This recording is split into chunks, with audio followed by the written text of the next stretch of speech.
Hello everyone, welcome back to Story Behind the Story. I'm your host, Courtney Rowe, and today I'm joined by Angel, who just did a story about vaping. So I would like to hear a little bit of what your story was about. Like, give us a little rundown. So my story was inspired by all the media and news stories that were coming out about people dying and being really sick from vaping. So we thought about localizing that and interviewing students who do vape and how that affects them and what they think of all this news coverage. Yeah, for sure. Very timely. So I would like to know what your personal motivation was for covering this topic.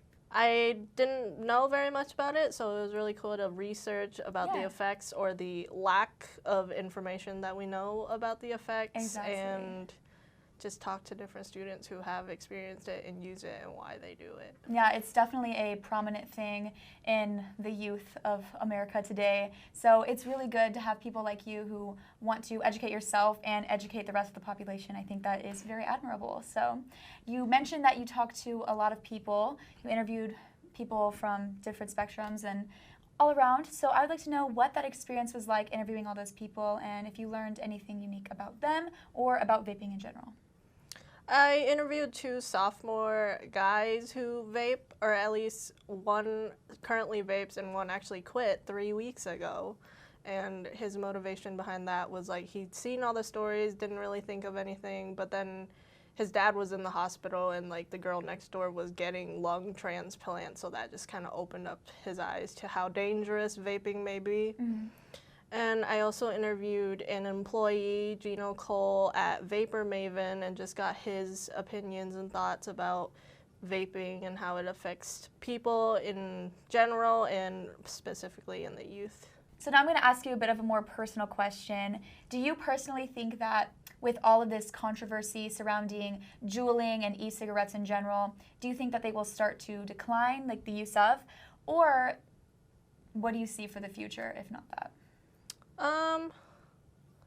Well, I'm not sure if it would decline. I would hope it would decline. I would hope that high school students and people who vape would like read these articles, this article specifically, and just general news articles about it and see that this is potentially dangerous. As young teens, when you tell them not to do something, they're going to want to do it more. Exactly. So that could be a factor, and it may increase, but like there's a lot of discussion about like government bans and just different bans, so maybe there won't even be access to it. For sure. I think it's very important that we stop this epidemic now while we don't have as much to lose, I guess.